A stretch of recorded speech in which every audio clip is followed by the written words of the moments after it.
Seguro que la palabra gastritis nos suena a todos. Es una de esas dolencias súper comunes de las que oímos hablar constantemente.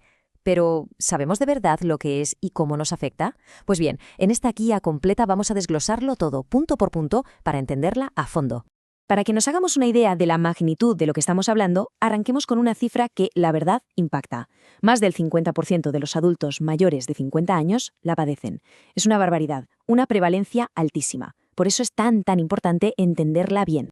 Entonces, ¿qué es exactamente la gastritis? Pues en pocas palabras, es la inflamación de la mucosa del estómago. A ver, imagínense que el estómago tiene una especie de forro interior, una capa que lo protege de sus propios ácidos, que son potentísimos. Pensemos en esa capa como un escudo. Bueno, pues la gastritis ocurre cuando ese escudo se debilita, se irrita y se inflama. Para no dejarnos nada en el tintero, este va a ser nuestro plan de vuelo, nuestro temario. Primero, profundizaremos en qué es la gastritis. Después, veremos las causas y los factores de riesgo. Seguiremos con los tipos y síntomas. Luego, el diagnóstico y tratamiento. Y, por último, lo más práctico, la prevención y el manejo en el día a día. ¡Vamos al lío! Venga, pues empezamos por el principio. Ya hemos dicho que es una inflamación, sí, pero lo que es fundamental entender es que la gastritis no es una enfermedad única, es más bien un término general. Sus causas, su duración, sus efectos, todo puede variar muchísimo, y eso es justo lo que vamos a empezar a desgranar. Pasamos ahora al por qué. ¿Qué es lo que provoca esta inflamación?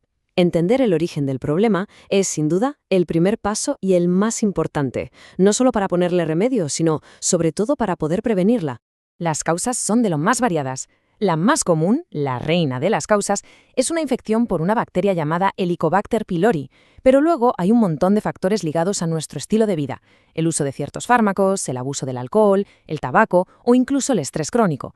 Y a veces el problema viene de otras condiciones médicas, como el reflujo biliar o trastornos autoinmunes. Y aquí, ojo, porque una de las causas más frecuentes y que a menudo pasamos por alto es el consumo de antiinflamatorios como el ibuprofeno o la aspirina.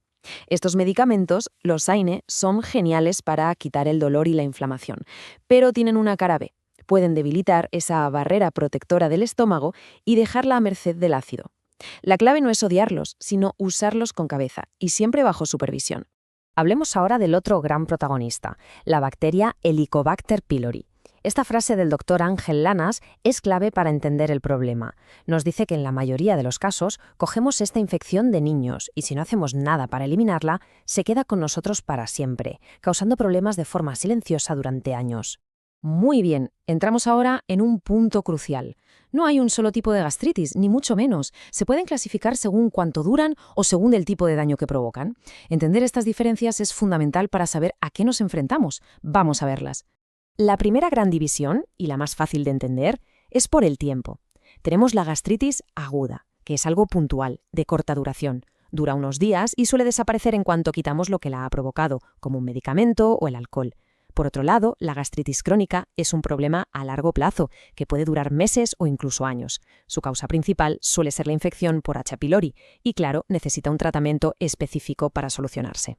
También se clasifican por el daño que hacen. La erosiva, como su nombre indica, erosiona la mucosa, creando pequeñas heridas, como rasguños o úlceras que pueden llegar a sangrar. La atrófica, en cambio, es más preocupante. Aquí, esa capa protectora se va desgastando, se atrofia, volviéndose más fina y perdiendo su función. Esta atrofia no solo complica la digestión, sino que a la larga, como veremos, aumenta el riesgo de problemas más serios. ¿Y todo esto cómo se siente? Pues los síntomas son los que todos conocemos: ardor, acidez, dolor en la boca del estómago, náuseas, a veces también esa sensación de llenarse enseguida al comer o directamente falta de apetito, y también los gases. Pero mucho cuidado, y esto es muy importante, en muchísimos casos la gastritis no da la cara, puede ser totalmente asintomática. Si no se controla la inflamación, la cosa puede ir a más. Es como una escalera de complicaciones. Primero, ese daño continuo puede acabar formando úlceras. Si esas úlceras se hacen más profundas, el siguiente paso es el sangrado. Y en el peor de los casos, sobre todo en la gastritis atrófica crónica, esa alteración celular constante a lo largo del tiempo puede aumentar el riesgo de desarrollar un cáncer gástrico. Bueno, entramos en la cuarta parte, el diagnóstico y el tratamiento. Ya sabemos los tipos y los riesgos, así que ahora vamos a ver cómo se identifica la enfermedad y qué caminos hay para recuperarse. El proceso para llegar a un diagnóstico claro suele seguir estos pasos. Se empieza con análisis de sangre y heces para buscar pistas como anemia, sangre oculta o la presencia del H. pylori. Pero el paso clave, el que de verdad nos da la foto completa, es la gastroscopía. Permite al médico ver el estado del estómago por dentro, en directo. Con toda esa información ya se puede confirmar el tipo de gastritis y decidir el tratamiento. El tratamiento, lógicamente, busca atacar la raíz del problema. Si la causa es un fármaco, lo primero es dejar de tomarlo. Para aliviar los síntomas se usan antiácidos que neutralizan el ácido que ya está ahí, o los famosos inhibidores de la bomba de protones, como el omeprazol, que lo que hacen es reducir la producción de ácido.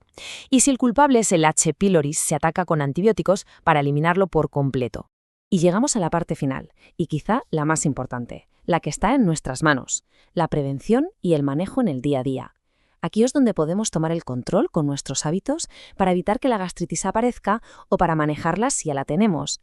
La dieta es nuestro gran aliado. Aunque cada persona es un mundo, la regla general es sencilla: moderar todo lo que puede irritar la mucosa o aumentar el ácido, como el picante, las grasas, los cítricos o el café. Y por otro lado, priorizar alimentos que sean de fácil digestión, como carnes magras, pescados, verduras cocidas, alimentos que no le exijan un sobreesfuerzo al estómago.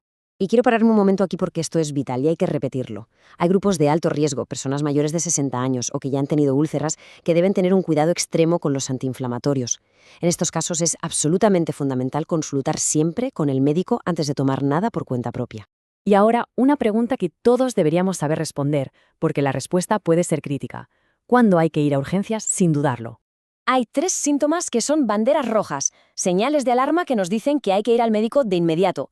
La primera: un dolor abdominal muy fuerte que no se va. La segunda: heces de color negro como el alquitrán. Esto indica que hay un sangrado digestivo. Y la tercera: vómitos con sangre o con un aspecto como de pozos de café, que también es un signo de hemorragia. Cualquiera de estas 3 cosas significa que hay una complicación grave y necesita atención urgente. Y terminamos con esta idea, que es la más importante. Al final, todo empieza con la información. Entender qué es la gastritis, conocer sus causas, saber reconocer sus síntomas y, sobre todo, identificar las señales de alarma nos da el poder de actuar a tiempo y de cuidarnos mucho mejor. Espero que esta guía os haya sido de gran utilidad.